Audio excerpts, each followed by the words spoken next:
이렇게 고린도 후서에 기록된 말씀을 통해서 하나님께서 주시는 은혜를 우리가 함께 나누기를 원합니다.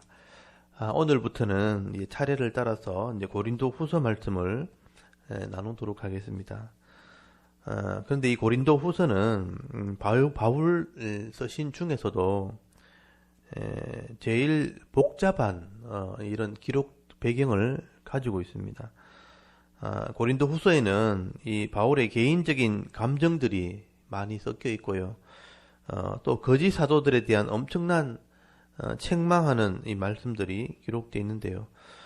이런 내용들을 우리가 정확하게 이해하려면 이 고린도 후서를 쓰게 되는 이런 기록 배경에 대해서 정확하게 우리가 파악할 필요가 있습니다. 그래서 제가 이 고린도 후서가 쓰여진 이 배경들을 먼저 간단하게 좀 소개를 하겠습니다. 바울은 지금 3차 전도여행을 하면서 에베소에서 3년 동안 말씀을 가르치면서 고린도에 있는 여러 가지 교회의 문제점을 이제 알게 되었고요. 그 문제를 해결하기 위해서 장문의 편지를 쓴 게 고린도 전서입니다. 그런데 이 고린도 교회 성도들이 이 고린도 전서를 받아 보았음에도 불구하고 회개를 하지 않게 됩니다. 그리고 이 편지를 들고 왔던, 이 고린도 전서를 들고 왔던 디모데에게도 별다른 성과 없이 그냥 돌아오게 되는 일들을 경험하게 됩니다. 그래서 바울이 이 고린도 전서가 아무런 효력이 없었기 때문에 직접 방문할 계획을 세우게 됐죠. 그래서 바울은 두 번째로 고린도 교회를 직접 방문했을 때에 고린도 교회 성도들의 환영을 받지 못하고 그냥 쫓겨나게 되는 일들을 경험하게 됩니다. 그래서 바울이 두 번째로 고린도에 방문했다는 얘기를 고린도 후서에 기록을 하고 있는데요. 이것을 좀 잠깐 살펴보도록 하겠습니다. 고린도 후서 13장을 먼저 한번 보십시오. 고린도 후서 13장에 보면 거기 바울이 두 번째 고린도를 방문했다는 내용을 거기 기록을 하고 있습니다. 이 부분을 좀 잘 보셔야 되는데요. 고린도 후서 13장 거기 2절을 한번 보십시오. 2절에 보시면 내가 이미 말하였거니와 지금 떠나 있으나 두 번째 대면하였을 때와 같이 전에 죄 지은 자들과 그 남은 모든 사람에게 미리 말하노니 내가 다시 가면 용서하지 아니하리라. 이렇게 기록된 것을 보게 되죠. 두 번째 내가 대면했을 때 같이 죄를 지은 자, 아직 깨닫지 못하는 사람들을 내가 이제 용서하지 않게 될 것이다 하는 것은 다시 가게 된다 이 말이죠. 바울이 지금 고린도 교회 성도들에게 왜 이렇게 편지를 받고 회개하지 않았는지 그게 궁금했던 거예요. 그래서 내가 고린도 교회에 찾아가서 직접 한번 내가 알아보겠다 하고 두 번째 갔는데 거기 거짓 선지자들이 또 거짓 교사들이 바울을 대적을 하게 된 겁니다. 그리고 바울에게 들어오지도 못하게 하고 돌려보낸 것이죠. 그래서 바울이 그때 엄청난 상처를 받게 되고 많은 마음의 두려움을 느끼게 되는데 그것을 지금 기록해 놓은 게 12장 20절 한번 보십시오. 12장 20절, 21절 이것은 두 번째 갔을 때에 이런 두려움을 느꼈다는 겁니다. 그리고 다시 가서 이런 두려움을 또 느낄까봐 또 두렵다. 그래서 바울이 이 내용을 기록한 겁니다. 그래서 여러분 12장 20절, 21절을 한번 읽어볼게요. 12장 20절, 21절을 한번 읽어봅니다. 시작. 내가 갈 때에 너희를 내가 원하는 것과 같이 보지 못하고 또 내가 너희에게 너희가 원하지 않는 것과 같이 보일까 두려워하며 또 다툼과 시기와 분냄과 당짓는 것과 비방과 수군거림과 거만함과 혼란이 있을까 두려워하고 또 내가 다시 갈 때에 내 하나님이 나를 너희 앞에서 낮추실까 두려워하고 또 내가 전에 죄를 지은 여러 사람의 그 행한 바 더러움과 엄란함과 호색함을 회개하지 아니함 때문에 슬퍼할까 두려워하노라. 아멘. 여기 보면 바울이 두려워한다는 얘기를 쓰고 있죠. 두 번째 바울이 갔을 때 바울이 교회에 들어가지도 못하고 거짓 선자들 때문에 어려움을 당하고 그냥 쫓겨나서 돌아온 겁니다. 그때 내가 세 번째 갈 때는 이렇게 될까 또 두렵다. 여기 내용을 읽어보시면요. 네 번이나 두렵다는 말이 나와요. 내가 원하지 않는 모습으로 또 너희를 대할까 두렵다. 변하지 않는 모습이 두렵다는 거죠. 또 가서 내가 또 싸울까봐, 또 다툴까봐 또 두렵다. 너희들이 나를 낮출까, 나를 막 무시하고 함부로 대할까봐 두렵다. 또 성도들이 여전히 이런 더러움과 호색함과 이런 것을 회개하지 않은 모습 볼까 또 두렵다.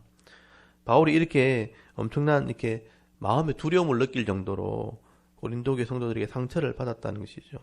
그래서 바울은 이 두 번째 갔다가 이런 어려움들을, 이 황당한 일을 당했기 때문에 내가 다시 세 번째 가면 용서하지 않겠다. 그런 마음을 먹었던 거죠. 그래서 세 번째 갈 계획을 세웠다가 바울이 생각해 보니까 이렇게 감정적으로 갔다가 또 다툼이 벌어지면 더 어려운 일이 생기게 되니까 이렇게 내가 감정적으로 하기보다는 차라리 엄한 편지를 써서 보는 게 낫겠다 하고 편지를 쓰게 되었다는 것입니다. 그래서 바울이 이 엄한 편지, 굉장히 화가 나서 엄한 편지, 아마 저주하는 편지를 썼을 텐데 이 편지를 써놓고 바울이 나중에 후회할 정도로 엄청난 편지를 쓴 거예요. 그래서 이 고린도후서 7장을 한번 보십시오. 고린도후서 7장에 이 내용이 기록되어 있는데요. 7장 8절. 그래서 이런 부분을 좀 잘 보셔야 됩니다. 7장 8절에 보시면, 여러분 고린도후서 7장 8절에 그러므로 내가 편지로 너희를 근심하게 한 것을 후회하였으나 지금은 후회하지 아니하면 그 편지가 너희로 잠시만 근심하게 한 줄을 알미라. 편지를 써놓고 후회할 정도로 엄청난 화가 난 편지, 엄한 편지를 보낸 것입니다. 근데 이때 썼는 편지, 엄한 편지는 지금 사라지고 없습니다. 그래서 이 편지를 우리가 고린도 제3서라고 우리가 보통 이름을 붙입니다. 처음에 고린도 전서를 쓰기 전에 전전서가 하나 있었거든요. 그것도 사라졌고요. 그 다음에 고린도 전서는 지금 남아있고, 그리고 세 번째 엄하게 쓴 편지는 지금 사라졌는데 그거를 제3서라고 이름을 붙일 수 있죠. 바울은 이 세 번째 편지를 누구를 통해 보냈냐면 디도를 통해서 보냅니다. 고린도 전서는 디모데가 가져갔지만 이 사라진 엄한 편지는 디도가 가지고 가게 되는데, 디도가 이 편지를 가져가서 그 편지를 읽어주면서 책망도 하고 거짓 선지자를 찾아내어서 색출하고 또 교회 성도들이 바로 깨달을 수 있도록 회개를 시킵니다. 그래서 나중에 회개한 내용이, 회개했다는 내용이 기록되어 있습니다. 처음에는 디도가 이 편지를 들고 가가지고 시간이 됐는데 돌아오지 않으니까 바울이 근심이 되어서 마게도냐까지 찾아갑니다. 그때 디도를 만나가지고 회개했다는 얘기를 듣게 된 거예요. 그래서 그 내용이 7장 5절에 기록되어 있습니다. 여기 보면 7장 5절에 이 디도에게 이 편지를 보내놓고 돌아오지 않고 근심하다가 마게도냐까지 갔는데 디도가 돌아와서 이 얘기를 들려줬다는 거죠. 여기 7장 5절부터 9절까지 그 내용이 기록되어 있는데요. 거기 7장 5절 한번 보십시오. 우리가 마게도냐에 이르렀을 때에도 우리 육체가 편하지 못하였고 사방으로 환난을 당하여 밖으로는 다툼이 안으로는 두려움이었노라. 그러나 낙심한 자들을 위로하시는 하나님이 디도가 옴으로 우리를 위로하셨으니 그가 온 것뿐 아니요 오직 그가 너희에게 받은 그 위로로 위로하고 너희의 사모함과 애통함과 나를 위하여 열심히 있는 것을 우리에게 보고함으로 나를 더욱 기쁘게 하였느니라. 그러므로 내가 편지로 너희를 근심하게 한 것을 후회하였으나 지금은 후회하지 아니하면 그 편지가 너희로 잠시 근심하게 한 줄을 알미라. 내가 지금 기뻐함은 너희로 근심하게 한 까닭이 아니요 도리어 너희가 근심함으로 회개함에 이른 까닭이라. 여기 회개란 말이 나오죠. 너희가 하나님의 뜻대로 근심하게 된 것은 우리에게 아무 해도 받지 않게 하려 함이라. 그래서 이 바울이 디도에게 편지를 써서 보냈는데 안 와가지고 근심하고 염려하고 있었다는 거예요. 근데 디도가 와가지고 회개했다는 얘기를 들려준 것입니다. 그래서 바울이 위로를 받았다. 고린도 교회 성도들이 이제 회개했다는 얘기를 듣고 위로를 받았다는, 이게 위로란 말을 잘 보셔야 돼요. 그래서 이 위로를 받은 이 마음 가지고 다시 이걸 정리해서 쓴 거예요. 그게 고린도 후서입니다. 그래서 위로하고 또 위로하시는 그 하나님으로 말미암아 내가 기쁨이 되었다 하고 그것을 다 정리해서 이 네 번째 편지를 쓰게 된 게 고린도 후서라는 것입니다. 그래서 이 고린도 후서는 앞에 1장부터 쭉 보시면 위로하시는 하나님에 대한 얘기를 하게 돼요. 그래서 고린도후서 전체가 두 부분으로 나눠지는데 고린도후서 1장부터 9장까지가 그간에 있었던 일을 정리한 것입니다. 그리고 뒤에 정리가 되었다면 이제 예루살렘 교회 연보를 해야 되지 않겠는가. 그래서 8장 9장에는 연보에 대한 얘기가 기록되어 있고요. 그 다음에 이제 10장부터 마지막 13장까지가 끝까지 회개하지 않았던 이런 거짓 선지자들, 거짓 교사들을 책망하는 그런 내용들이 마지막에 기록되어 있는 것을 보게 됩니다. 이렇게 다소 복잡해 보이지만 이런 배경을 먼저 이해하고 고린도후서를 읽어야 그 내용을 이해할 수 있게 되는 것이죠. 만약 이런 배경을 이해하지 못한 상태에서 고린도후서를 읽게 되면요, 사실 본문의 의미를 제대로 이해하기가 쉽지 않습니다. 대부분의 우리 목회자들이나 성도들이 이런 부분을 이해하지 않고 고린도후서를 읽기 때문에 좀 어려워하는 부분이 있습니다. 오늘부터 이런 배경적인 지식을 가지고 우리가 한 장씩 한 장씩 우리가 읽어 나갈 때, 또 묵상할 때 이 말씀 속에서 바울의 그 당시의 심정, 그리고 그 바울의 마음을 위로하셨던 하나님 마음들을 우리가 깨달아져서 그 말씀들 속에서 하나님의 은혜를 깨달을 수 있는 우리의 모습이 되기를 바랍니다. 그래서 여러분 1장을 먼저 보시면요, 1장에는 바울의 그 하나님이 주셨던 위로에 대한 말씀들이 기록되어 있습니다. 바울이 이 근심하고 염려하는 문제가 해결되었을 때 하나님이 나에게 얼마나 큰 위로를 주셨는가. 그래서 위로란 단어를 굉장히 많이 사용을 하게 됩니다. 그리고 고린도 교회에 세 번째 방문을 하려고 하다가 못 가게 된 이유를 설명하는 내용이 기록되어 있습니다. 그래서 1장 1절부터 거기 11절까지가 인사말과 위로의 말씀을 전하고 있는 것을 보게 됩니다. 일단 1절부터 2절까지가 인사말입니다. 여기 2절에 보면 은혜와 평강이 있을지어다. 은혜와 평강이 있을지어다 라고 말하는 것은 축복의 말이고 여기까지가 인사말이라고 보시면 되고요.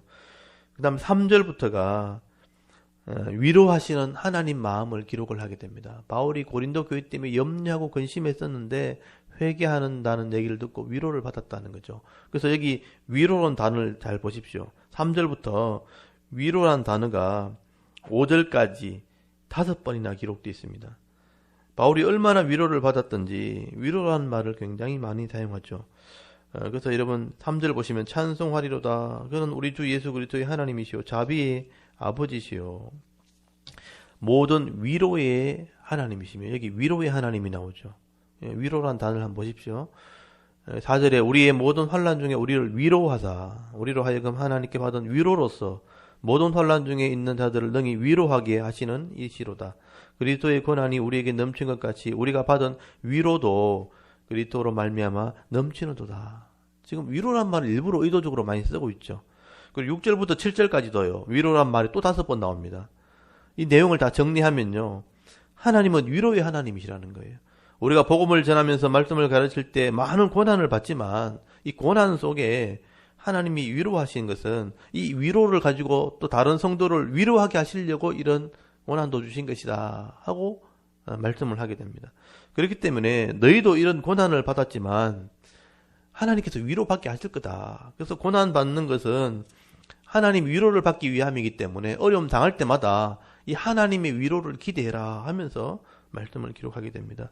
바울도 에베소에 있으면서도요, 얼마나 많은 핍박을 받고 고난을 받았는지요. 거기 유대인들이나 이단자들 때문에 바울이 엄청난 고난을 받게 되는데, 거기 8절 한번 보십시오. 8절 9절에 보시면 마치 사형 선고를 받은 것처럼 고난을 받았다라고 얘기합니다. 형제들아, 우리가 아시아에서 당한 환난을 내가 모르기를 원하지 아니하노니 힘이 겹도록 심한 고난을 당하여 살 소망까지 끊어지고 우리는 우리 자신이 사형 선고를 받은 줄 알았으니 이는 우리로 자기를 의지하지 말고 오직 죽은 자를 다시 살리시는 하나님만 의지하게 하심이라. 바울의 믿음을 지금 얘기한 겁니다. 바울이 이런 고난을 받게 되고 살 소망이 끊어질 만큼 사형 선고를 받은 것처럼 고난을 받았는데, 이렇게 고난받은 이유를 알고 보니까 하나님 의지하려고 그랬겠다는 거예요. 그래서 9절에 이는 우리로 자기를 의지하지 말고 오직 죽은 자를 다시 살리시는 하나님만 의지하게 하심이라 라고 말씀을 기록합니다. 내가 살 소망이 끊어질 만큼 큰 고난을 받게 하신 것은 내가 아무것도 아니다는 것을 알게 하려고 그렇게 했다는 거예요. 그래서 내가 도리어 이제는 하나님만 의지하는 그런 믿음이 생기게 되었다. 그래서 10절에 보면 그가 이같이 큰 사망에서 우리를 건지셨고 또 건지실 것이며 이후에도 건지시기를 그에게 바라노라. 이런 믿음이 생겼다는 겁니다. 과거에도 건지셨고 지금도 건지실 것이고 앞으로도 건지실 것을 기대하게 되었다. 이런 고난 때문에 그런 믿음을 가지게 되었다는 겁니다. 이 바울의 믿음을 얘기하죠. 그래서 이때까지 어려움을 당할 때마다 하나님이 다 건져주셨고 지금도 건지시고 있고 앞으로도 건지실 것을 믿는 우리가 이런 믿음을 가져야 된다는 얘기를 하고 있는 겁니다. 저와 여러분도 세상을 살다 보면 여러 가지 시험을 당하기도 하고요. 또 감당하지 못할 그런 어려움들을 만날 수 있습니다. 그럴 때 정신을 차리시고요. 이제까지 나와 하나님이 함께 하셨는데 당연히 건지실 것이고 앞으로도 건지실 것을 기대하면서 하나님을 신뢰하게 될 때 도리어 위로도 받고 또 평안을 누리며 살아갈 수 있는 그런 믿음 있는 성도가 될 수 있기를 간절히 소원합니다. 그리고 바울은 이 고린도 교회에 세 번째 이제 방문을 계획했다가 이제 방문하지 못하게 된 이유를 여기 일부러 설명을 하게 됩니다. 바울이 두 번째 고린도를 방문했을 때 아까 뒤에서 보셨던 것처럼 그냥 쫓겨나게 돼요. 그래서 아무 변화도 느끼지 못하고 거짓 사도들 때문에 그냥 쫓겨나게 되는데 그때 바울이 쫓겨나면서 내가 다시 오면 너를 가만두지 않겠다. 거기 13장 고린도후서 13장 2절에 보면 내가 미리 말하는데 다시 너에게 오면 가만두지 않겠다 이러고 왔거든요. 근데 나중에 바울이 안 간 거예요. 그래서 이 고린도교의 성도들이 또 거짓 사도들이요. 온다 해놓고 봐라. 사도가 온다 해놓고 안 온다면서 막 이렇게 또 비난을 한 거예요. 그래서 비난을 했다는 걸 바울이 알았기 때문에 내가 처음에 간다고 계획할 때나 나중에 가지 않고 편지를 쓰게 된 것은 다 하나님의 뜻을 따라 한 것이다.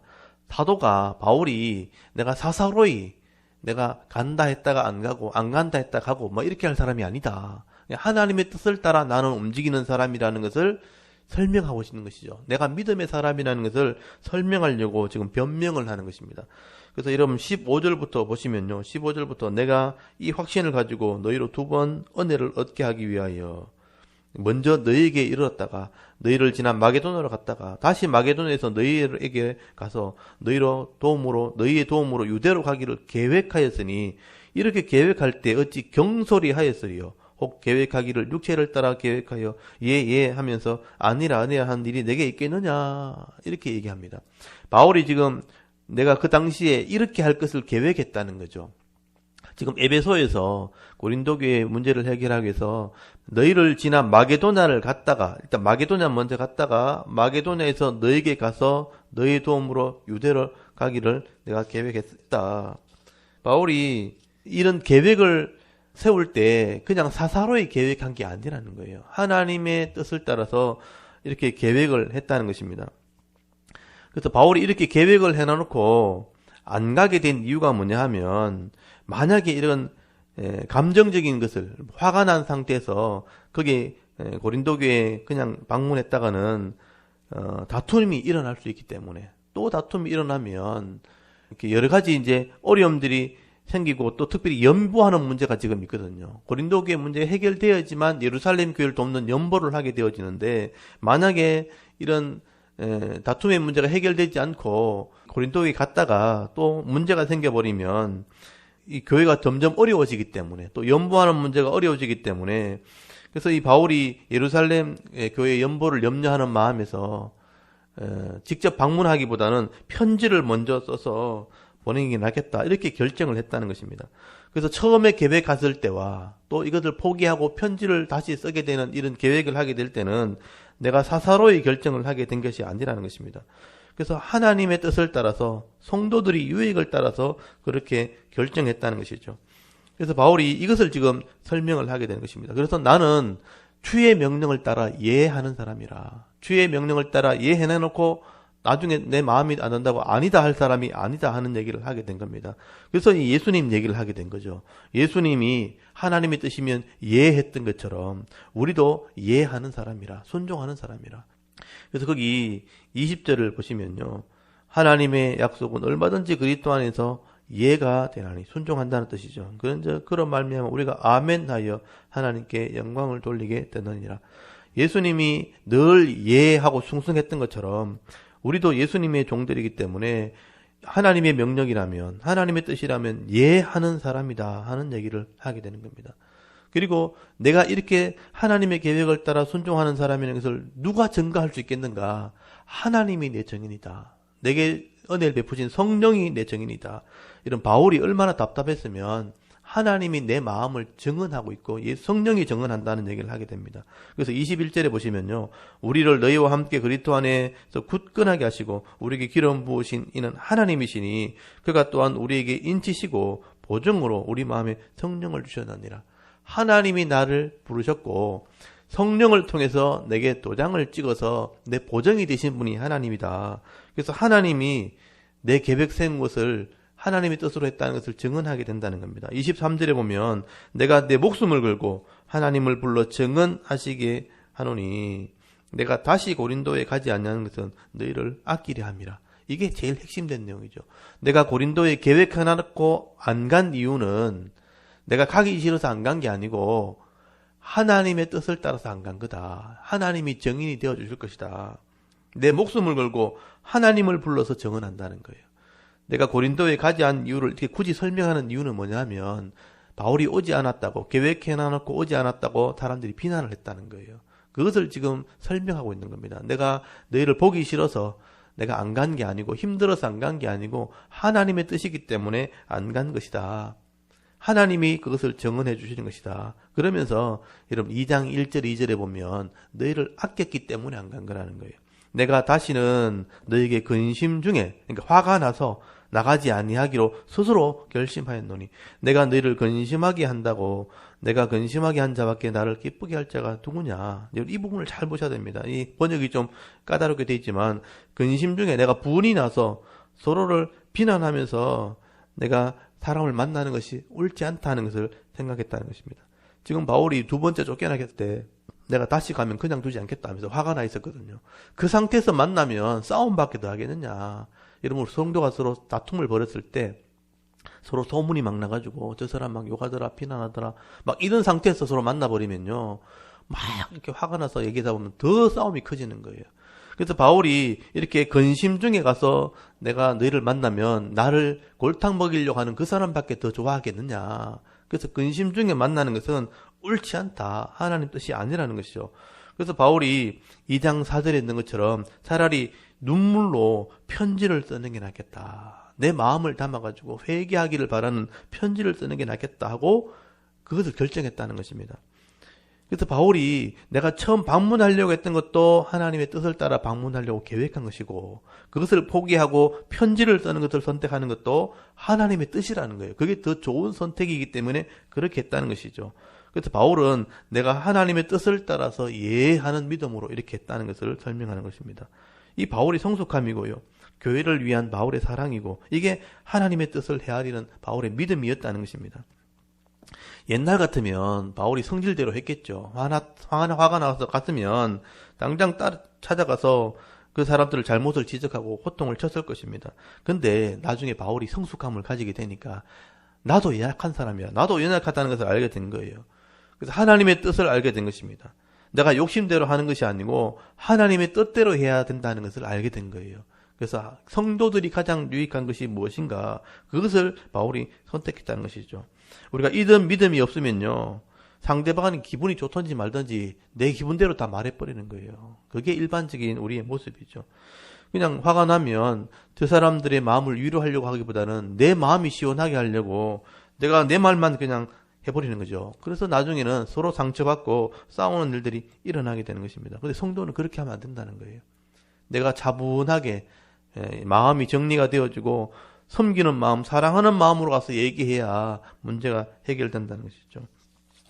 그래서 서로가 고통이나 상처를 가지고 만나기보다 서로 위로하면서 또 이해하면서 오해를 풀고 만나는 것이 더 지혜로운 것이다. 그래서 우리가 이 부분을 우리가 좀 살펴보셔야 됩니다. 서로 자신을 돌아보고 하나님 앞에 회개하고 위로받고 기쁜 마음과 사랑하는 마음으로 만나게 될 때 성도가 온전하게 교제하게 되어지고요. 서로 하나 되는 그런 역사가 있게 되는 것입니다. 그러므로 바울이 지금 이렇게 성숙한 모습으로 교회를 대하는 모습을 한번 보십시오. 내가 화가 나서 만나기보다는 내가 위로를 받아서 만나기를 바랬다는 것입니다. 이게 하나님의 뜻이다 하는 것을 말씀을 하게 되죠. 가만히 묵상해 보면요, 저는 이 속에서 바울의 성숙함을 배우게 되는 것입니다.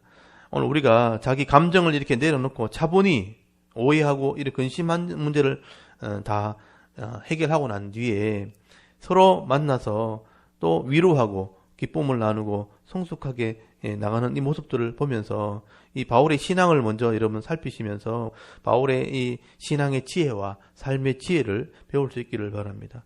하나님께서는 성도들이 서로 오해하고 시기하고 다투기보다는 서로 사랑하고 위로하고 또 하나 되어 섬기기를 원하신다는 것입니다.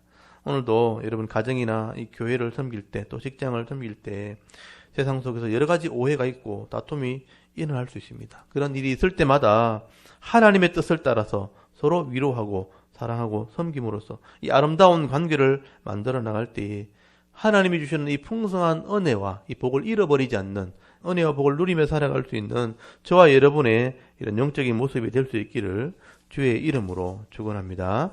아멘. 잠깐 기도드리겠습니다.